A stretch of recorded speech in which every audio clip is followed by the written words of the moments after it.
So let's start with transport in plant.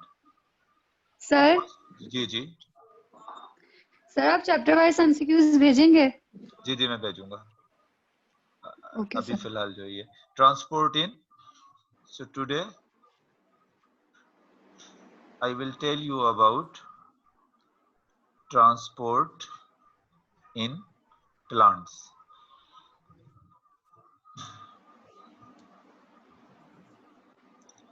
अच्छा, अब transport in plants की अगर मैं बात करूं तो transport in plants occur it is on page number 329 page को हम डिस्कस कर रहे हैं। Transport in plant. तो अगर प्लांट की ट्रांसपोर्ट की बात करूं तो प्लांट के अंदर कहता है ट्रांसपोर्ट 3 लेवल पर होती है। एक तो है across cell membrane, across cell membrane, across cell membrane. उसके अलावा दूसरे नंबर पर जो है वो होती है शॉर्ट डिस्टेंस ट्रांसपोर्ट।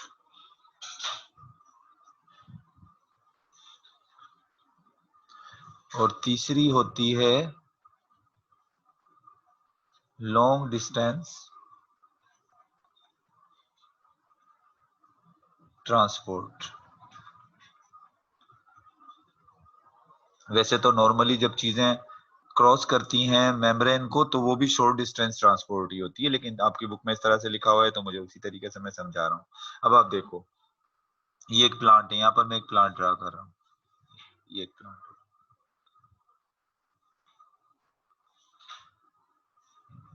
ये प्लांट का एक लीफ है।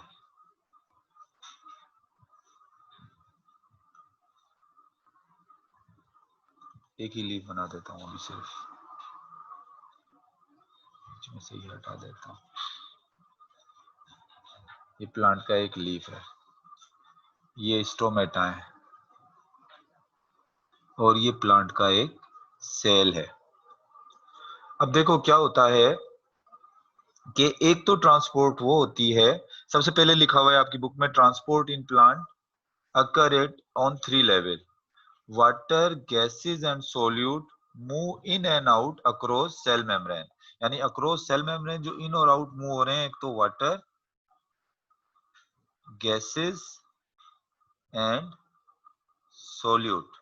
अब आप देखो गैसेस का मतलब क्या है, अगर कार्बन डाइऑक्साइड है, फोटोसिंथेसिस में कार्बन डाइऑक्साइड चाहिए, तो कार्बन डाइऑक्साइड लीफ के अंदर जाएगी, और लीफ के अंदर जाने के बाद जब वो सेल के अंदर जाएगी तो वो किससे क्रॉस कर कर जाएगी, सेल मेम्ब्रेन को क्रॉस करके जाएगी। वैसे तो प्लांट के अंदर सेल वॉल भी होती है, मगर आपको पता है कि सेल वॉल परमिएबल होती है, हर चीज सेल वॉल से गुजर जाती है। सेल वॉल को इतना बड़ा प्रॉब्लम नहीं, लेकिन सेल मेम्ब्रेन तो आपको पता है हर सेल में मौजूद होती है, चाहे प्लांट का सेल हो, एनिमल का सेल। तो एक चीज क्या होती है, देखें कार्बन डाइऑक्साइड क्या है, ये गैस है, तो गैस ने कहा ट्रांसपोर्ट किसको क्रॉस किया, सेल के अंदर जाते वक्त उसने सेल मेम्ब्रेन को क्रॉस किया। फिर इसी तरीके से वाटर, वाटर भी जब रूट के सेल के अंदर दाखिल होगा तो वो भी सेल मेम्ब्रेन को क्रॉस करेगा, तो वाटर दाखिल हो गया सेल मेम्ब्रेन को क्रॉस करके। या सोल्यूट हो गए, सोल्यूट का मतलब पोटेशियम है, अगर ये एक सोल्यूट हम पोटेशियम के कॉइंस ले लें, ये तो ये भी जो है वो सेल मेम्ब्रेन को क्रॉस कर कर अंदर जाएगा। तो एक ट्रांसपोर्ट वो होती है, एक लेवल ट्रांसपोर्ट का वो होता है जिसमें क्या होता है, जिसके अंदर जो है वो क्या कहना चाहिए, वाटर, गैसेस और सोल्यूट जो है वो मूव करते हैं in and out across the membrane. इन भी हो सकते हैं और आउट भी हो सकते हैं। जैसे ऑक्सीजन है, ऑक्सीजन बाहर भी निकलती है, गैसेस अंदर भी आती हैं, बाहर भी। वाटर इन भी हो सकता है और वाटर आउट भी हो सकता है, लेकिन वो जो मूव करता है वो किससे करता है, वो सेल मेम्ब्रेन को क्रॉस करके मूव करता है। तो ये तो पहला लेवल हो गया। फिर जब कार्बन डाइऑक्साइड प्लांट के सेल में गई तो कार्बन डाइऑक्साइड को यूज करके प्लांट ने क्या बनाया, फूड बनाया। ये फूड बना लिया, ग्लूकोज, ग्लूकोज कन्वर्ट हो गया सक्रोज में। फिर अब क्या होगा, इस ग्लूकोज, ये ग्लूकोज चाहिए किसको, रूट को चाहिए। तो अब इस ग्लूकोज को या फूड को जो रूट तक पहुंचाएगा वो कौन पहुंचाएगा, वो पहुंचाएगा ये फ्लोएम, क्योंकि फूड को जो कंडक्ट करता है वो कौन करता है, वो फ्लोएम करता है। अब क्या होगा, ये फूड जो है यहाँ से फोटोसिंथेटिक सेल से ये फूड जाएगा किसके पास, ये फूड थोड़ा सा डिस्टेंस कवर कर कर कहाँ लोड हो जाएगा, ये चला जाएगा किसके अंदर, ये चला जाएगा जाकर लोड हो जाएगा किसमें, फ्लोएम के सेल्स में। अब इसने थोड़ा सा डिस्टेंस कवर किया है, यानी क्या किया इसने, इस सेल से फ्लोएम के टिश्यू के अंदर ये जो लोड हुआ फूड, अब इसको हम क्या कहेंगे, इसको हम कहेंगे शॉर्ट डिस्टेंस, इसको कह लेंगे शॉर्ट डिस्टेंस ट्रांसपोर्ट। या अगर मैं बात करूं वाटर की, तो वाटर को जो पूरी बॉडी में जो पहुंचाने का काम करते हैं वो जाइलम करते हैं। ये ब्लू कलर की जो है वो जाइलम की ट्यूब है। अब क्या हो गया कि रूट के सेल से वाटर जो है वो किस में आ गया, रूट के सेल से वाटर जाइलम में आया। तो यहाँ से भी इसने थोड़ा सा पोर्शन कवर किया, तो इसको भी अगर मैं कह दूं शॉर्ट डिस्टेंस ट्रांसपोर्ट। तो पहले क्या हुआ, पहले मैंने आपको क्या समझा दिया, अक्रॉस द मेम्ब्रेन ये मूव हुआ। फिर दूसरे पे मैंने आपको क्या बता दिया, ये short distance transport. Short distance transport का आपकी बुक में क्या लिखा हुआ है, loading of food from photosynthetic cell into sieve tube. अब ये फ्लोएम के जो सेल्स होते हैं इनको सी ट्यूब कहते हैं, जो फ्लोएम है ना, फ्लोएम के जो सेल्स हैं इनको हम क्या कह रहे हैं, यहाँ पर इसको हम सीव ट्यूब कह रहे हैं। अब फूड का लोड होना, ये फोटोसिंथेटिक सेल है, ये जो ग्रीन कलर का सेल है क्या है, ये फोटोसिंथेटिक सेल है। इस फोटोसिंथेटिक सेल से फूड जो है वो लोड हो गया, कहाँ लोड हो गया, सीव ट्यूब में। इसको हम क्या कह रहे हैं, इसको हम कह रहे हैं शॉर्ट डिस्टेंस ट्रांसपोर्ट। और ये अब आपकी बुक में तो नहीं लिखा हुआ, लेकिन मैं आपको एग्जांपल में बता देता हूँ कि ऐसे ही वाटर जो है वो किसमें जमा हो गया, वाटर आ गया किसमें, शॉर्ट डिस्टेंस करके वाटर जो है वो किसमें आ गया, वो आ गया जाइलम में।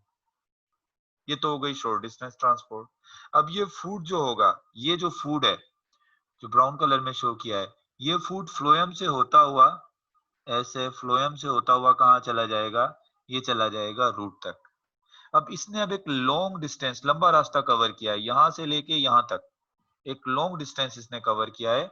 तो अब इस वाली ट्रांसपोर्ट को हम क्या कहेंगे, यहां से यहां तक, यानी यहां से फूड जो है वो फ्लोएम के जरिए यहां तक गया है, तो इसको कहेंगे लॉन्ग डिस्टेंस ट्रांसपोर्ट। इसी तरह वाटर जो है यहाँ से मूव करता हुआ कहाँ चला जाएगा, ये वाटर चला जाएगा कहाँ तक, लीव्स तक। तो ये क्या होगी, ये भी लॉन्ग डिस्टेंस ट्रांसपोर्ट होगी। तो लॉन्ग डिस्टेंस ट्रांसपोर्ट का आपकी बुक में क्या लिखा हुआ है, conducting of water with dissolve mineral, water pure तो नहीं होगा, उसके अंदर मिनरल्स भी होंगे, and food along the whole plant, और फूड पूरे प्लांट के अंदर थ्रू जाइलम एंड फ्लोएम, किसके थ्रू जाएगा, जाइलम और phloem respectively. This is called long distance transport. इसको हम क्या कहते हैं, इसको हम कहते हैं लॉन्ग डिस्टेंस ट्रांसपोर्ट। और हमने इन्हीं ट्रांसपोर्ट को इस चैप्टर में जो है वो क्या करना है, डिस्कस करना है। यहाँ तक बात समझ में आ गई। एमसीक्यूज के लिहाज से तो इसमें कोई ऐसी चीज नहीं है, ज्यादा ज्यादा पूछा जा सकता है कि प्लांट के अंदर ट्रांसपोर्ट कितने लेवल पर होती है, अक्रॉस सेल मेम्ब्रेन लेवल कह लें, शॉर्ट डिस्टेंस कह लें, लॉन्ग डिस्टेंस कह लें। ये क्लियर होगी, आगे चलूं? Yes sir. चलो अब दूसरा जो आपकी बुक में अंदर लिखा हुआ है, सबसे पहले तो हम वो देख लेते हैं कि अक्रॉस मेम्ब्रेन, मेम्ब्रेन को क्रॉस कर कर जो चीजें जाती हैं। अब यहाँ पर जो हेडिंग दी हुई है आपकी बुक में वो है Uptake and transport of water and mineral. यानी वाटर और मिनरल्स को प्लांट जो अपटेक करते हैं, यानी वाटर और मिनरल को प्लांट जो है वो अपटेक का मतलब क्या हो गया, ये रूट हो गई। ये देखो ये ऐसे, ये रूट है, ये रूट के सेल्स हैं। अब सबसे पहले क्या किया, रूट के सेल ने वाटर को अपटेक कर लिया, एब्जॉर्ब कर लिया, और उसके बाद फिर क्या किया, इसको पूरी बॉडी के अंदर क्या कर दिया, ट्रांसपोर्ट कर दिया। ये कह रहा है water and mineral Uptake and transport, कैसे उसकी ट्रांसपोर्ट होती है। अब देखो लिखा हुआ है soil is the source of water and mineral in plants. अब देखो अगर आपसे पूछा जाए, अगर आपसे पूछ लिया जाए कि वाटर और मिनरल की सोर्स क्या है प्लांट के लिए, अब ये एक प्लांट है, ये एक प्लांट है, ये इसकी रूट है। अब इस प्लांट को चाहिए वाटर चाहिए और मिनरल चाहिए। अब वाटर और मिनरल की सोर्स क्या है, कहां से वाटर और मिनरल्स लेगा, तो वाटर भी सॉइल में है, और मिनरल्स, मिनरल्स का मतलब क्या है, sodium, potassium, phosphorus, nitrate, nitrogen, ये सब क्या है, ये सब मिनरल हैं। तो ये सब चीजें भी प्लांट कहाँ से लेगा? सॉइल से लेगा। इनकी सोर्स क्या है? इनकी सोर्स जो है वो सॉइल है। They are taken up by roots, और इनको एब्जॉर्ब कौन करता है? रूट। ये किसके जरिए इसको टेकअप कौन करता है? रूट लेती हैं इसको। Various processes are involve in uptake of these minerals. अब कैसे ये वाटर और मिनरल एब्जॉर्ब होते हैं, कैसे रूट के अंदर जाते हैं? तो कहता है इसके अंदर वेरियस प्रोसेसेस होते हैं, और वो प्रोसेसेस कौन से हैं? डिफ्यूजन हो गई, फैसिलिटेटेड डिफ्यूजन हो गई, ऑस्मोसिस हो गया, इम्बिबिशन हो गई, और एक्टिव ट्रांसपोर्ट हो गई। इन प्रोसेस के जरिए ट्रांसपोर्ट होती है। चाहिए ना? इन प्रोसेस को हमने डिटेल में जो है वो डिस्कस करना है। चलो अब इन प्रोसेस की तरफ आ जाते हैं। वो कौन कौन से प्रोसेस हैं जो वाटर और मिनरल को ट्रांसपोर्ट करने में जो है वो क्या करते हैं? हेल्प करते हैं। अब मैं तुम्हें थोड़ी सी एक बात बता देता हूं कि ट्रांसपोर्ट जो होती है, पहले भी बताया था, एक दफा फिर बता देता हूं। ट्रांसपोर्ट दो तरह की होती है। एक पैसिव ट्रांसपोर्ट होती है, और एक ट्रांसपोर्ट वो होती है जो एक्टिव होती है। Active transport. एक्टिव ट्रांसपोर्ट में एनर्जी यूज होती है, पैसिव ट्रांसपोर्ट में एनर्जी यूज नहीं होती। और एक्टिव ट्रांसपोर्ट में चीज लो कंसंट्रेशन से हाई कंसंट्रेशन की तरफ जाती है, जबकि पैसिव ट्रांसपोर्ट में चीज हाई कंसंट्रेशन से कहां जाती है? लो कंसंट्रेशन की तरफ जाती है। सही है ना? अब पैसिव ट्रांसपोर्ट की एग्जांपल्स कौन कौन सी हैं? डिफ्यूजन, फैसिलिटेटेड डिफ्यूजन, ऑस्मोसिस, ये सब की किसकी एग्जांपल हैं? पैसिव ट्रांसपोर्ट की। इवन इम्बिबिशन को भी आप इसी में ले लें। और बाकी जो ट्रांसपोर्ट होगी एक्टिव ट्रांसपोर्ट, उसको हम बाद में डिस्कस करेंगे। तो अब मिसाल, अब ये देखें, कहा जा रहा है आपसे कि कहा बताया गया है कि वो कौन से प्रोसेस हैं जिनके जरिए वाटर और मिनरल्स जो है वो अपटेक करती है रूट। तो वो प्रोसेस कौन से हैं? एक डिफ्यूजन है, उसमें एक फैसिलिटेटेड डिफ्यूजन है जो हम डिस्कस करेंगे, ऑस्मोसिस डिस्कस करेंगे, इम्बिबिशन डिस्कस करेंगे। तो ये चार जो है वो किस में आ जाएंगे? ये आ जाएंगे पैसिव ट्रांसपोर्ट में। इसके अलावा फिर दूसरा जो हम प्रोसेस डिस्कस करेंगे वो कौन सा होगा? वो होगा एक्टिव ट्रांसपोर्ट। तो स्टार्ट किससे करते हैं? स्टार्ट करते हैं डिफ्यूजन से।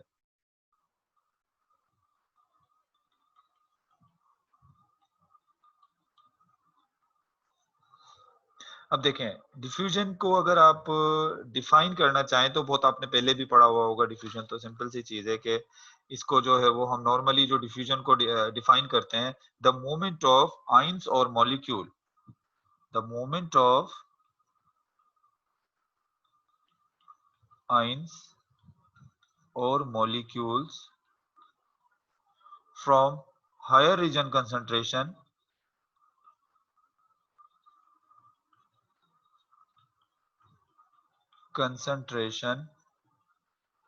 to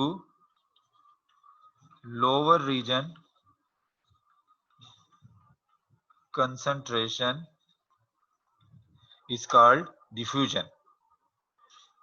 अब देखें, सबसे किसी भी मॉलिक्यूल का हाई रीजन कंसंट्रेशन से लो रीजन कंसंट्रेशन की तरफ जाना जो है वो क्या कहलाता है? वो कहलाता है डिफ्यूजन। और इसकी सबसे मोस्ट कॉमन जो एग्जांपल है, एक बोतल है आपके पास परफ्यूम की। सही है ना? परफ्यूम की क्या है? ये बोतल है। चलो ऐसे बना देता हूँ, ये परफ्यूम की बोतल होगी, ये परफ्यूम की बोतल। सही। अब इस परफ्यूम की बोतल के अंदर क्या है? ये किसके मॉलिक्यूल्स हैं? परफ्यूम की बोतल के अंदर ये बहुत सारे जो हैं वो परफ्यूम के, अल्कोहल के साथ परफ्यूम के मॉलिक्यूल्स हैं। सही। अब यहाँ मॉलिक्यूल की कंसंट्रेशन ज्यादा है और इसका यहाँ से ये बंद है।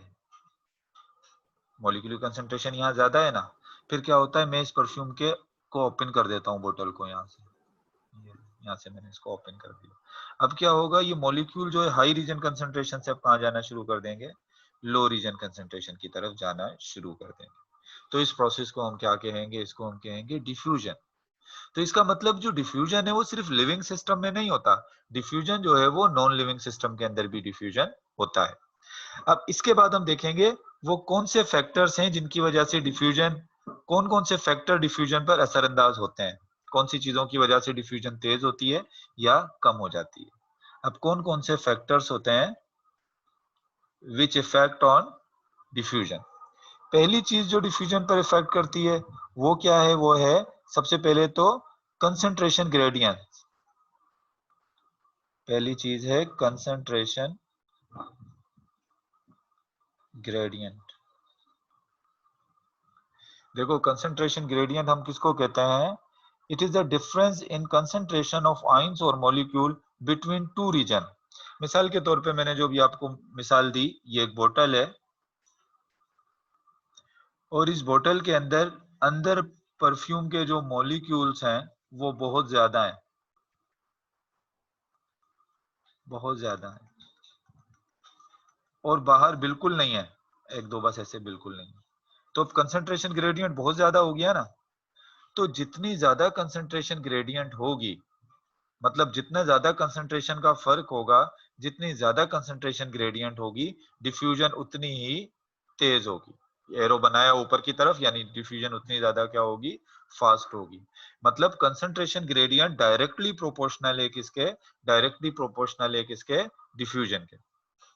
अगर बाहर पहले से ही मॉलिक्यूल हैं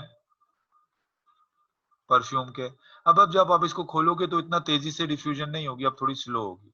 लेकिन कंसंट्रेशन ग्रेडियंट में फर्क होगा तो डिफ्यूजन उतनी ही तेजी से होगी।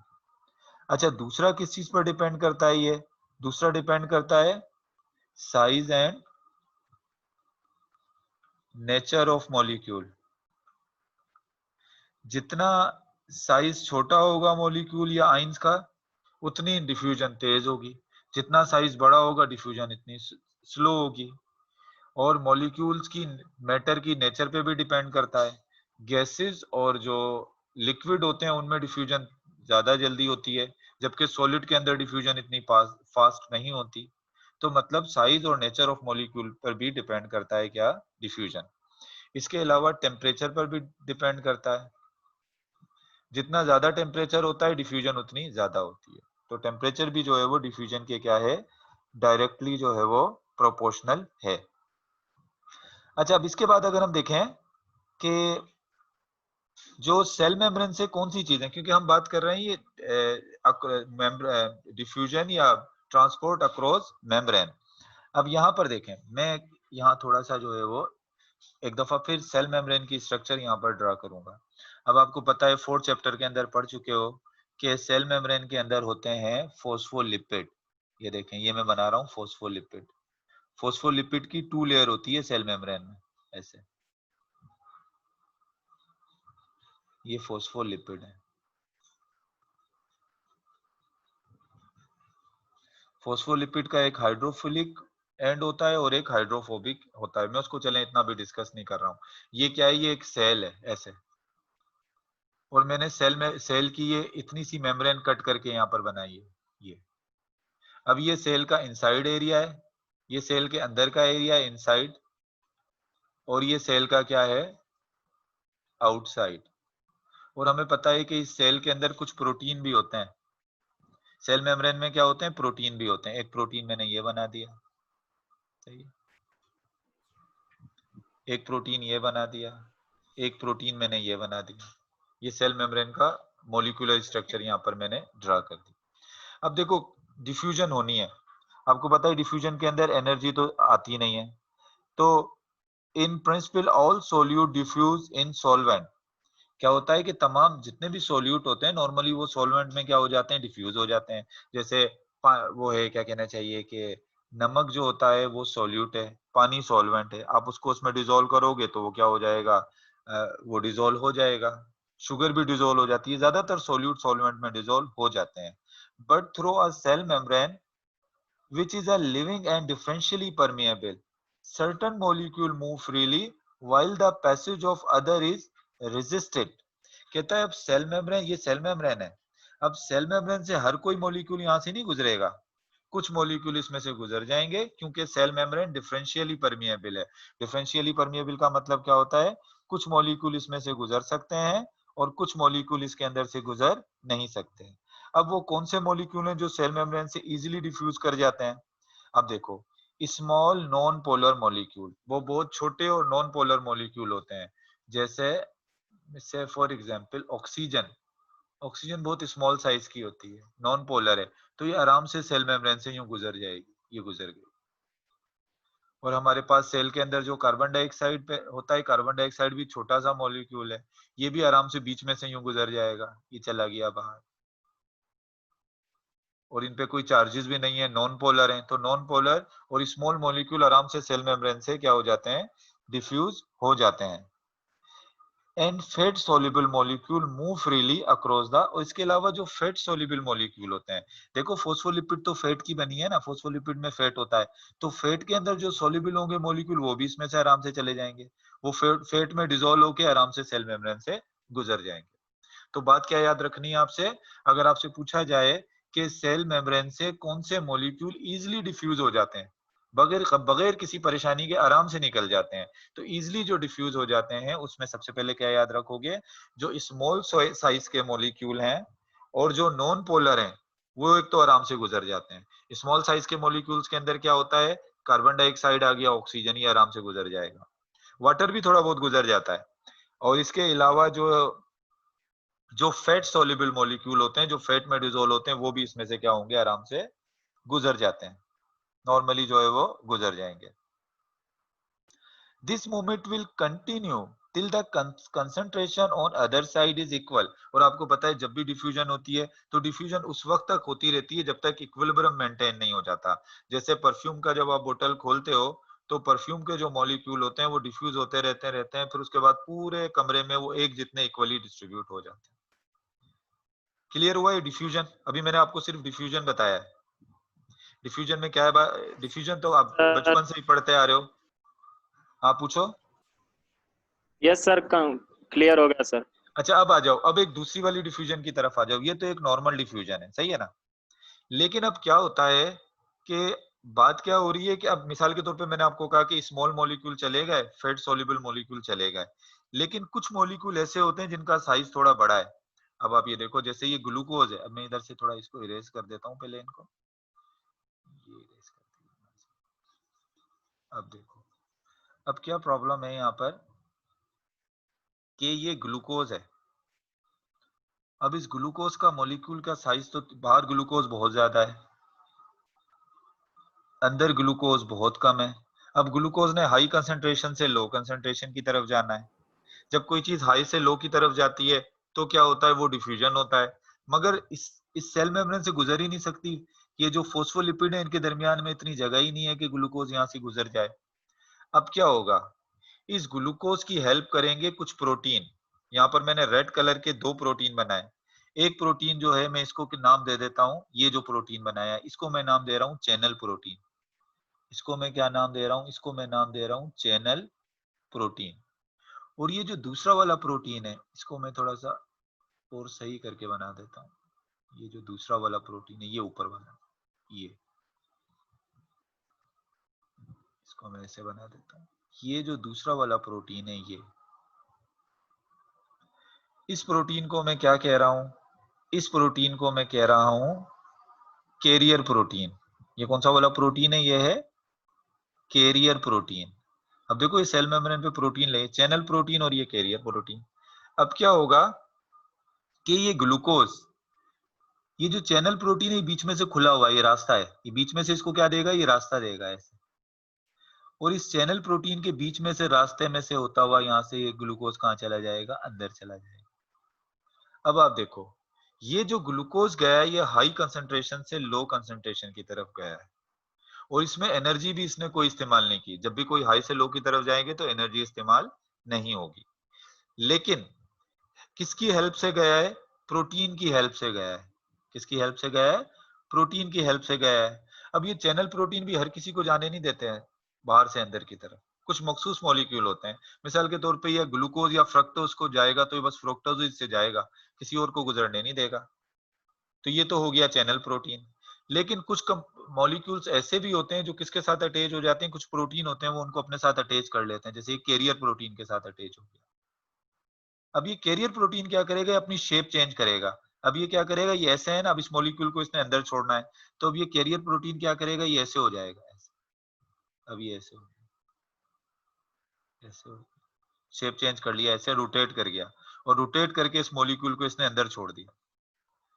अब चैनल प्रोटीन भी कुछ मॉलिक्यूल को अंदर ले जाने में मदद कर रहे हैं, और कैरियर प्रोटीन के जरिए भी कुछ मॉलिक्यूल जा रहे हैं। तो ऐसी डिफ्यूजन जो किसकी हेल्प से होती है, जिसको कौन फैसिलिटेट करता है, जिसको प्रोटीन फैसिलिटेट करते हैं, तो ऐसी डिफ्यूजन को हम कहते हैं फैसिलिटेटेड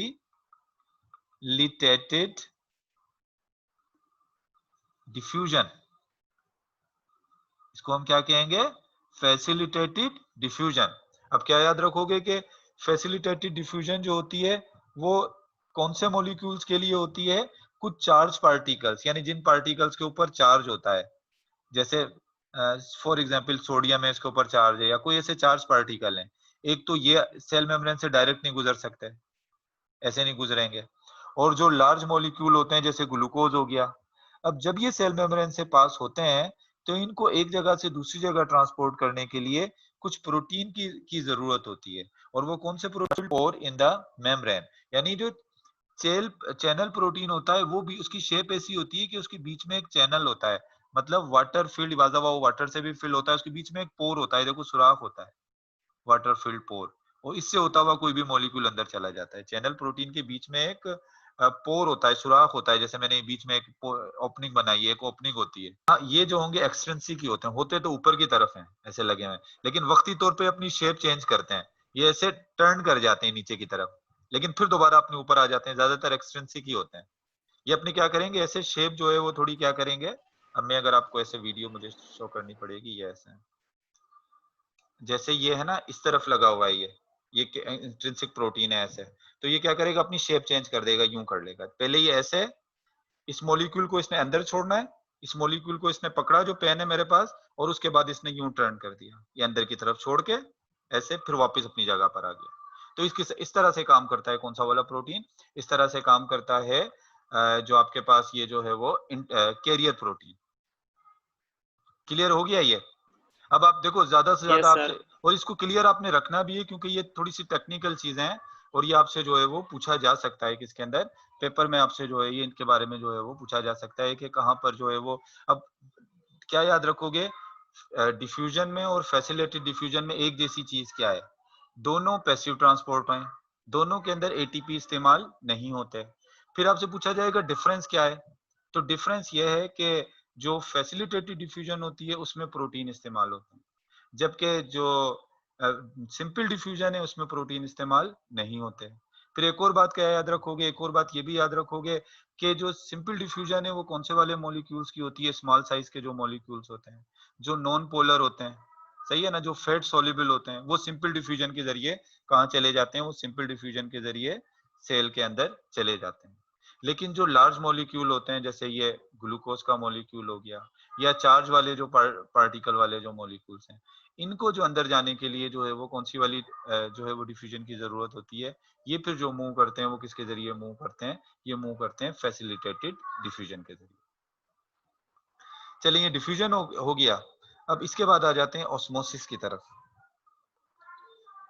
ऑस्मोसिस से पहले वैसे मुझे आपको वाटर पोटेंशियल और ये सब चीजें बतानी चाहिए थी, लेकिन पहले बुक के लिहाज से ही चल लेते हैं, पहले ऑस्मोसिस पढ़ते हैं, ऑस्मोसिस के बाद फिर इन चीजों की तरफ आऊंगा। चलें, ऑस्मोसिस भी, अच्छा एक बात याद रखें ना, ऑस्मोसिस भी एक डिफ्यूजन ही की टाइप है, सिर्फ फर्क ये होता है कि ये होती है ऑस्मोसिस वाटर में। चलो पहले ऑस्मोसिस की डेफिनेशन को डिस्कस करते हैं। Movement of water molecule from higher region concentration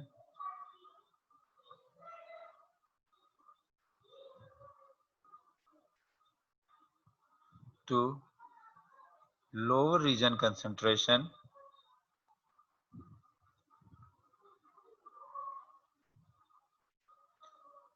across selective permeable membrane।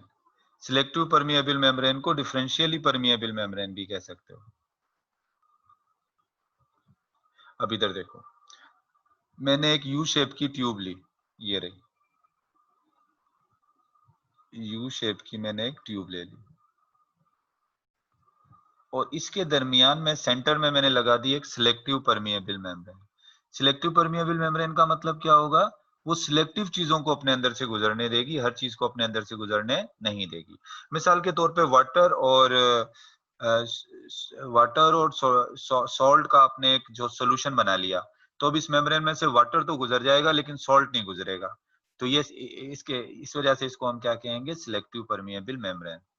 Selective चीजों को पास होने देती है। हमारी जो सेल मेम्ब्रेन है वो भी क्या है, वो भी सिलेक्टिव परमिएबल मेम्ब्रेन है। अब मैं यहाँ पर दोस्त एक सॉल्यूशन बनाता हूँ। चलें, यहाँ भी एक सॉल्यूशन है, ये भी है, यहाँ भी मैंने पानी भर दिया। अब दो सॉल्यूशन है। अब इस वाले सॉल्यूशन के अंदर मैं जो है क्या कहना चाहिए, सॉल्ट जो है मैं सॉल्ट कर देता हूं कि इसमें इस वाले सॉल्यूशन के अंदर सॉल्ट जो है मैं 20% सॉल्ट ले लेता हूं। 20% इसमें क्या है, 20% इसमें सॉल्ट है। अगर 20% सॉल्ट है तो मैं कह लेता हूं कि फिर 80% क्या हो गया, 80% इसमें वाटर हो गया। 20% सॉल्ट है तो डेफिनेटली 80% क्या है, इसमें वाटर है। ये ए साइड है। अच्छा, बी वाले साइड पर क्या है, बी वाली साइड पर जो है वो मैं 40% जो है वो इसमें क्या डाल देता हूँ, 40% इसमें सोल्यूट है, मतलब 40% इसमें सॉल्ट है। और जब 40% सॉल्ट है तो वाटर कितने परसेंट है, इसमें वाटर 60% है। इस साइड को मैं बी साइड कह देता हूँ। अब क्या होगा, वाटर जो है वो कहां से कहां मूव करेगा, वाटर जो है वो हाई रीजन कंसंट्रेशन से लो रीजन कंसंट्रेशन की तरफ मूव करेगा। यानी वाटर जो है वो यहां से ए वाली साइड से कहां मूव करना शुरू कर देगा, बी वाली साइड पर मूव करेगा। इस प्रोसेस को हम क्या कहते हैं, इसको हम कहते हैं osmosis. Movement of water molecule from higher region concentration to lower region concentration across selective permeable membrane is called osmosis. इसी प्रोसेस को हम क्या कहते हैं, इसको हम कहते हैं ऑस्मोसिस। अभी जो मैंने आपको आगे, अभी मैं आपको ये नहीं बता रहा हूँ कि वाटर ने क्यों मूव किया, सॉल्ट के ज्यादा होने से वाटर की मूवमेंट क्यों स्लो हो गई, बहुत सारी बातें हैं ना इसमें, लेकिन वो सब बातें मैं आपको उस वक्त बताऊंगा जब मैं आपको वाटर पोटेंशियल बताऊंगा। असल में ये जो क्या सर कहना चाहिए, एक मिनट, ऑस्मोसिस ज्यादा बेहतर तरीके से जो एक्सप्लेन हो सकता है ना, वो उस वक्त होगा जब वाटर पोटेंशियल बताऊंगा। आमिर अब पूछो। सर ये जो आपने सर ये डायग्राम बनाई ना सर, इसी के जरिए हाइपरटोनिक और हाइपोटोनिक सॉल्यूशन भी बताया सर, वो हाँ समझ में नहीं हाँ आता। हाँ हाँ, अब मेरे वाली लेक्चर नहीं देखा सेकंड ईयर का, अब आप इधर देखो। हाइपरटोनिक सॉल्यूशन, हाइपर का मतलब क्या होता है, ज्यादा, हाइपरटोनिक। अब देखो इस जगह पर सॉल्ट ज्यादा है ना, यहाँ पर सॉल्ट ज्यादा है और वाटर कम है। ऐसा सॉल्यूशन जिसमें सॉल्ट की कंसंट्रेशन हाई हो, सॉल्ट की कंसंट्रेशन क्या हो, हाई हो, किसके मुकाबले में, दूसरी तरफ सेल में कोई सॉल्यूशन पड़ा हुआ हो, इसके करीब कोई सॉल्यूशन हो, या क्या कहना चाहिए सेल के अंदर कोई सॉल्यूशन है उसके मुकाबले में वाटर की कंसंट्रेशन हाई हो, तो ऐसे सॉल्यूशन को हम क्या कहेंगे, ऐसे सॉल्यूशन को हम कहेंगे, सॉल्ट की कंसंट्रेशन ज्यादा हो तो उसको कहेंगे हाइपरटोनिक सॉल्यूशन। और ये जो दूसरी तरफ वाला जो सॉल्यूशन है जिसमें क्या है, सॉल्ट की कंसंट्रेशन कम है, इस सॉल्यूशन को क्या कहेंगे, इसको हम कहेंगे हाइपोटोनिक सॉल्यूशन। वैसे तो प्लांट के सेल के लिहाज से ये समझाना चाहिए था, लेकिन मैंने भी आपको इसी के लिहाज से समझा दिया। इस ट्यूब में, इस ट्यूब में जहां पर सॉल्ट की कंसंट्रेशन कम है और वाटर की कंसंट्रेशन दूसरे सॉल्यूशन के मुकाबले में ज्यादा है तो वो हाइपोटोनिक सॉल्यूशन होगा। और जिसमें सॉल्ट की कंसंट्रेशन ज्यादा हो और वाटर की कंसंट्रेशन दूसरे सॉल्यूशन के मुकाबले में कम हो, यानी इसके मुकाबले में कम है इसकी, तो ऐसे सॉल्यूशन को क्या कहेंगे, हाइपरटोनिक सॉल्यूशन। यानी इन दोनों सॉल्यूशन में अगर आपसे पूछे कि हाइपरटोनिक सॉल्यूशन किसको कहोगे और हाइपरटोनिक सॉल्यूशन आप किसको कहोगे, ए वाली साइड वाले सॉल्यूशन को आप हाइपोटोनिक सॉल्यूशन कहोगे और बी साइड वाले सॉल्यूशन को आप क्या कहोगे, हाइपरटोनिक सॉल्यूशन कहोगे। और ऑस्मोसिस में वाटर हमेशा हाइपोटोनिक सॉल्यूशन से हाइपरटोनिक सॉल्यूशन की तरफ जाता है। हो गया यहाँ तक? अभी यस ऑस्मोसिस को, सर। अभी ऑस्मोसिस की डिटेल में नहीं जा रहा हूँ, वाटर पोटेंशियल बताऊंगा तो उसके साथ ही बताऊंगा आगे। अब जल्दी से एक्टिव ट्रांसपोर्ट देख लेते हैं। एक्टिव ट्रांसपोर्ट तो आपको पता ही है कि एक्टिव ट्रांसपोर्ट में क्या, एक्टिव ट्रांसपोर्ट को आप अपहिल ट्रांसपोर्ट भी कह सकते हो, इसको अपहिल भी कहते हैं ट्रांसपोर्ट। जैसे आप पहाड़ के ऊपर चढ़ते हो ना तो एनर्जी इस्तेमाल करनी पड़ती है ना, ऊपर जाओगे पहाड़ के, कहीं पर भी ऊपर चढ़ रहे होते हो तो आपने देखा है ज्यादा एनर्जी लगती है, नीचे आते हो तो इतनी एनर्जी नहीं लगती। तो एक्टिव ट्रांसपोर्ट को अपहिल ट्रांसपोर्ट भी कहते हैं, या इसको हम ये भी कहते हैं कि ये होती है अगेंस्ट कंसंट्रेशन ग्रेडियंट, ये होती है अगेंस्ट कंसंट्रेशन ग्रेडियंट। मतलब चीज कहां जाती है, लो से जो है वो किस तरफ जाती है, low to high, low to high जाती है। और इसमें क्या इस्तेमाल होते हैं, इसमें एटीपी इस्तेमाल होते हैं। अच्छा, फिर दोबारा मैं ट्रांसपोर्ट के लिए वही सेल मेम्ब्रेन की स्ट्रक्चर दोबारा बनानी पड़ेगी, ये बात समझाने के लिए। ये देखो, इसको मैं इससे बना देता हूँ, ये लो, ये फॉस्फोलिपिड है सेल मेम्ब्रेन के, सही है। अब ये भी, और साथ में क्या लगे हुए हैं, ये प्रोटीन भी लगे हुए हैं। अब मान लो कि एक चीज जो है वो बाहर जो है वो अंदर ग्लूकोज, मिसाल के तौर पे अंदर ग्लूकोज जो है वो बाहर ग्लूकोज कम है, ये ग्लूकोज के मॉलिक्यूल हैं बाहर, 1-2 ग्लूकोज के मॉलिक्यूल, और अंदर ग्लूकोज के मॉलिक्यूल बहुत ज्यादा हैं, लेकिन सेल को ये बाहर वाले मॉलिक्यूल भी चाहिए। अब ये बाहर वाले मॉलिक्यूल को अंदर जाने के लिए धक्का लगाना पड़ेगा, क्योंकि अब ये लो से कहाँ जाएगा, ये हाई की तरफ जाएगा। अब ये कैसे अंदर की तरफ जाएगा, तो अब ये जो